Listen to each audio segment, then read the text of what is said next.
Kalau ada pertanyaan, silakan. Bagaimana dakwah salaf pada di Indonesia ini dan fitnah-fitnahnya oleh dai yang mengaku salaf? Pertanyaannya membutuhkan jawaban yang panjang. Bagaimana dakwah salafiyah di Indonesia dan fitnah-fitnahnya dari dai-dai yang mengaku salaf padahal bukan salaf. Nah, ini fitnah yang kita lihat paling berbahaya.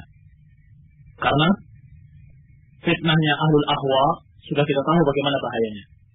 Nah sekarang ahlul ahwa itu ada yang jelas kelihatan, ada yang samar-samar. Mana yang lebih bahaya? Yang samar-samar. Kalau kita lihat Syiah kita langsung benci, bahkan kita malah siap memukul kalau perlu. Tapi kalau kita melihat orang yang berpenampilan salaf, berbicara atas nama salaf dan berkata dengan ucapan-ucapan salaf, tapi ternyata dia menyimpan fitnah yang dibungkus dengan rapi, nggak terlihat. Ini sungguh yang sangat berbahaya. Makanya jangan heran kalau para ulama seperti Syekh Rabi' gencar membantah kelompok ini nih, yang satu ini, yang namanya banyak, yakni diistilahkan dengan berbagai macam istilah. Ada yang mengistilahkan dengan Qutbiyah, golongan yang terpengaruh dengan pemikiran Sayyid Qutb, yakni mengaku Ahlus Sunnah dan sebagainya, tapi pikirannya otaknya otak Sayyid Qutb, sehingga dikatakan Qutbiyah. Ada yang menyebutnya dengan Sururiyah, karena idenya dari Muhammad Surur, maka pengikutnya dikatakan Sururiyah. Ada lagi yang mengatakan Ikhwani, cuma gayanya gaya baru, pakaiannya pakaian baru. Ini Ikhwan Muslimin ya kan, tapi gaya baru. Karena fitnah yang dibawanya ternyata sama. Apa itu? Supaya berlembek-lembek, supaya tidak membantah ahli bid'ah, atau paling tidak baik-baikan, paling tidak diam dari ahli bid'ah. Apalagi kalau memuji bagus.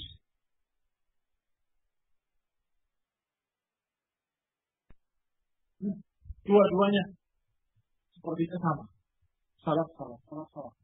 Kita kembali kepada salah, kita kembali pada salah. Tapi giliran masalah tahdzir, giliran masalah sikap kepada ahli bid'ah berbeda. Hati-hati. Giliran kepada ahli bid'ah dari sini mengatakan fahdharuhum, menyampaikan sedikit. Seorang salafi hanya menukil riwayat dari para ulama bahwa dari riwayat Aisyah yang sudah kita baca tadi pagi mengatakan fa idza ra'aitil ladina yattabi'una ma tashabaha minhu fa ulaika alladina sammallahu fahdharuhum, maka kalau engkau melihat orang-orang yang mencari-cari ayat mutasyabihat dan untuk cari takwilnya, cari fitnahnya, maka mereka lah yang dimaksud oleh Allah, fahdharuhum, maka hati-hatilah dari mereka. Ini salafi. Nah tadi salafi gadungan ini mengatakan kalau kita melihat orang-orang ahli bid'ah itu, jangan kamu celah kesalahannya saja, kamu imbangi dengan pujian-pujian. Jadi begini, kalau dia salah, dia memiliki kesalahan, padahal dia memiliki kebaikan ini. Itu mestinya. Ya, kesannya sudah lain. Kesannya sudah lain. Nanti bertambah panjang lagi, akan bertambah jauh lagi perbedaannya. Ketika para ulama mengatakan jangan bermajlis bersama ahli bid'ah, jangan dengarkan ucapan mereka dan jangan duduk di majlis mereka, karena syubhat itu berbahaya. Sama.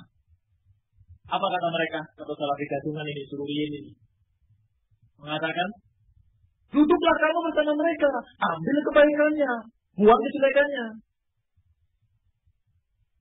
Kelihatannya benar ya? Kelihatannya benar. Tapi kamu pikirkan, kamu lihat. Saya tanya sekarang. Kalau ngambil kebaikannya, buang kejelekannya. Ketika kamu duduk di majlis mereka, tahukah kamu mana yang baik, mana yang jelek? Saya tanya. Kalau jawabannya sudah tahu, ini baik, ini jelek, kenapa kamu harus nyanyi sama dia kalau sudah tahu? Kalau kamu mengatakan, belum tahu. Kalau belum tahu, kenapa kamu bisa berani-berani mengatakan ini baik, ini jelek?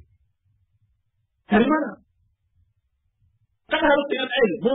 Ini benar, ini salah. Dengan apa ukurannya kalau bukan dengan ilmu? Saya sudah tahu ilmunya. Kalau sudah tahu ilmunya, kamu ngajar, bukan belajar sama dia. Ini orang memang ketika berbicara kelihatannya benar. Ambil kebaikannya, buang jeleknya. Tapi giliran duduk di masjidnya, dia nol. Nggak ngerti mana yang baik, mana yang jelek.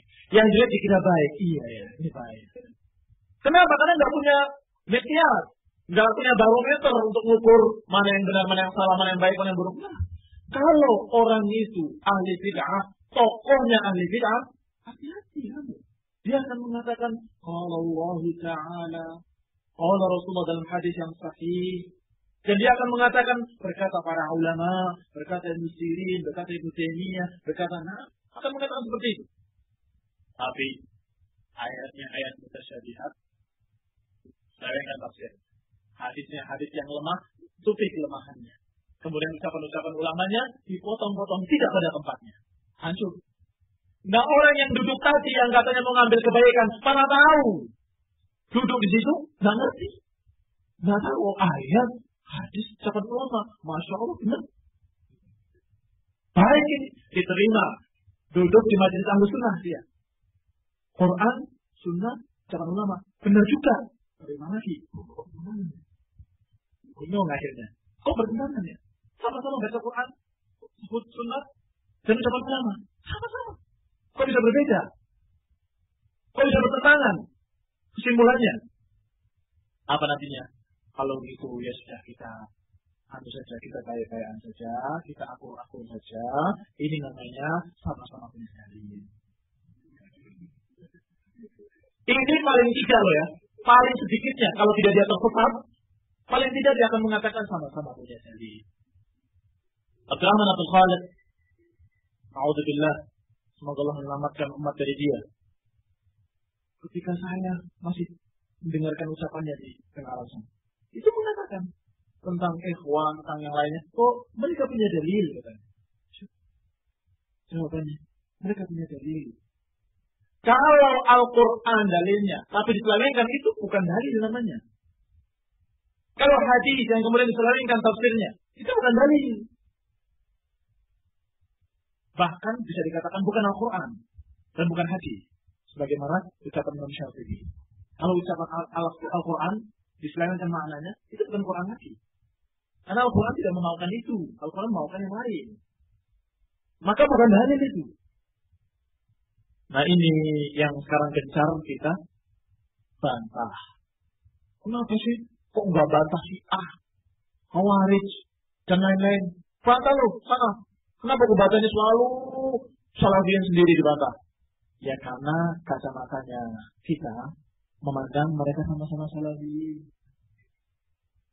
Padahal sudah terbukti diurut ada sangatnya dari orang-orang ini. Dari mana? Haddatsana Yusuf Aisyah. Yusuf Aisyah haddatsana Sarif Hazza. Sarif Hazza haddatsana Abdurrahman Abdul Khalid. Abdurrahman Abdul Khalid haddatsana Ikhwanul Muslimin. Sanadnya ke sana. Bagaimana dikatakan Salafi yang sanadnya kepada Ikhwan? Demikian pula yang ke As-Sofwa. Dari Sa'd Yazid ke As-Sofwa. Dari Abu Haidar Bandung ke As-Sofwa. As-Sofwa kemana? As-Sofwa ke London. Ada sana London. London siapa? Muhammad Surur dan Al-Abidi. Muhammad Surur ini dari mana? Ikhwanul Muslimin. Jadi Abdurrahman dan Abdul Khalid dan Muhammad Surur kebetulan memang orang-orang yang memang keluar dari Ikhwan. Entah keluarnya beneran atau bohongan, tidak tahu saya. Pokoknya dia tetap membawa pemikiran Ikhwan. Setelah keluar dari Ikhwan, pemikiran Ikhwannya tetap ada. Dua orang ini sejarahnya hampir sama. Cuma satu dari Mesir, satu dari Syam. Ikhwan ibn A'azakumullah, kalau sudah jelas tangannya ke sana, halas, cukup. Jelas. Ada tanya lain?